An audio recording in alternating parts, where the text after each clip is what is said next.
Hey guys, it's John, and welcome back to the next episode of Comic Book Club. I missed a week last week. It was one of those tighter budget periods, but I did get one comic last week, and then I went back this weekend and I kind of threw it in with everything I got here. I'll point it out when I get to it. So this will be kind of a combined video, but it's still going to be a normal sized video because I only got one comic last week. All right, so I'm going to go ahead and start with the Marvel Comics or the X-Men related stuff. So they had all four books of the further adventures of Cyclops and Phoenix, and this is the origin story of Mr. Sinister. So number 4, number 3, number 2, number 1, and then this is X-Men Earthfall. And this is from 96, but what it's doing is, you can see here, it's retelling the Brood's, one of the Brood stories. So this is, I think it says in the back. We got a nice wraparound cover here. It is reprinting X-Men 232, 233, and 234. So that's neat. And then this was a long time coming. This is a Jim Lee cover, so people like to get every dollar they can out of it. And I saw it in the store a couple times. Like, I'll get it eventually. This was the time I got it. So this is Shattershot Part 1. I have Parts 2, 3, and 4, and I've been waiting to get this one so I can actually read that annual series. But like I said, because it's the Jim Lee X-Men cover, it's not super pricey, but it's a lot when you want to buy a bunch of comics. So finally got that. And then this one I'm really excited about. Banshee's one of my favorite members of the X-Men, and this is a reprint of his first appearance, X-Men number 28. It's not a facsimile, but it is still in good condition. This is 1994. It was, according to the Comic Book Geek, this was a J.C. Penney reprint. And I remember, like in those old catalogs, like Christmas catalogs and stuff, like comics being on there and classic comics being there. So I wonder if this was how that was through JCPenney, because I remember just comics being in the store. So, but I mean, you can see here, we got a Sega Genesis Hulk ad, but then over here you have the original art, and all the colors really stayed on here. It looks great. So outside of having a facsimile of this is like a really good way to have the story, and I love it because I love Banshee. Being a guy with reddish hair, I don't know, they always stuck out to me. Representation does matter. Don't ever think that that's just some goofy thing people say. It does, because I think back as a kid how many things I love just because they kind of looks like me. So anyways, X-Men number 28. And then of course I got another Banshee cover here, and Forge. Two of my favorite X-Men. I know they're kind of lower on the totem pole. Maybe that's why they always stood out to me. And maybe it's just because of the Shi'ar suits. I like those too. But this is Uncanny X-Men 262. So those are the X-Men books that I picked up. And then we got some Captain America. And going backwards here, this is 372, 371, 370, and 368. So those will be fun to read. And then the next big chunk here are Avengers. And this is also going back a lot. I think I've stacked these up backwards. They're all going backwards, so don't be thrown off by that. So 301, and this is part 1 of the Supernova Saga, and I have parts 2 and 3. And if I'm not mistaken, is this where we get Quasar's introduction?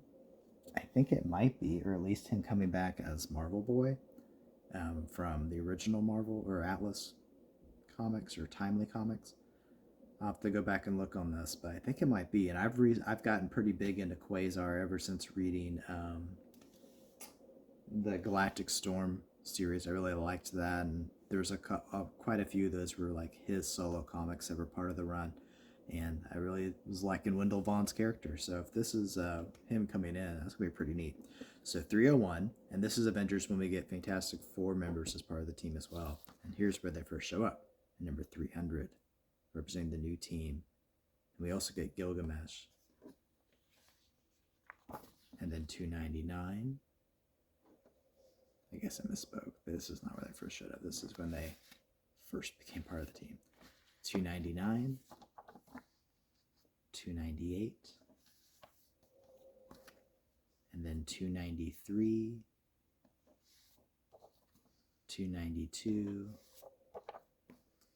291. 290. And these last few ones, they're kind of building up to a Kang story that I have. I have all the other parts of that too. I have 290 all the way to 300 now with these added into it. So it's leading into a Kang-centric story, which, you know, that's what I look for. All right, so there's that. And then these are just other Marvel books. This is the one I got last week, The Punisher.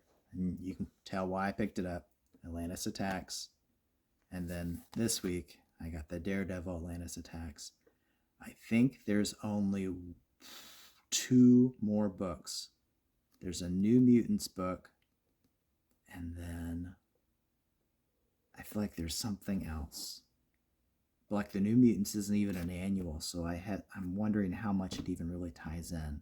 So I'm going to go back through and look at some of the collected editions of Atlantis Attacks and see if it's even like counted in every version of it. Because I know as we've gotten further into these compendiums and we get to omnibuses and stuff like that, would it be omnibuy? Is it plural? I don't know. As we get into all these other big books and collections, they start adding in more and more stories, or every story that crosses over. And I don't know if I really need a New Mutants crossover unless it really is going to Atlantis Attacks. So I'll have to check on that. And then Marvel Superheroes Fall Special, number 3. Another annual story, The Subterranean Wars, Part 3. Return of the Defenders, Part 2.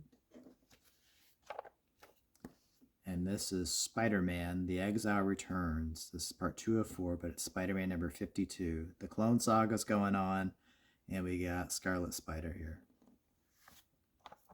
And then, after I got that pack that had the X-Men 2099, and I really liked that, I'm not trying to, but when I do see 2099 books, especially early numbers, I'm going to pick them up just so I can try to get a better understanding of what this 2099 world is like. Besides the X-Men books, I read Ravage 2099 maybe over 10 years ago. It stuck out to me because it was like written by Stan Lee. It's like, oh, this will be interesting. Then I started reading it, like, wow, this is not interesting. And so that kind of put me off of all 2099 books. I mean, I always thought some of the designs were great, but that one just kind of left me wanting. But then when I finally read those X-Men books, it was pretty good. So this is number 7, number 6, number 3. And then the final books I got were my actual pulls this week. So Avengers number 32. This is continuing on the Kang story that I first discovered in 31. So Kang is the big bad going into, I think it's the 3,000th issue. Is that what this is all is, I think, for Avengers? And so it makes sense. Whenever there's been kind of a anniversary or getting close to one, Kang kind of makes an appearance. So, because he's kind of the Avengers' big bad, even though the movies don't want to admit it, and maybe many fans don't want to. But when you think about the Avengers, Kang's kind of like their guy. And I love that we're getting close to that old 80s logo. Let me grab another one from over here. I think that's my favorite version of the Avengers logo. That's kind of close to it, so that's pretty cool. And then the last book I picked up,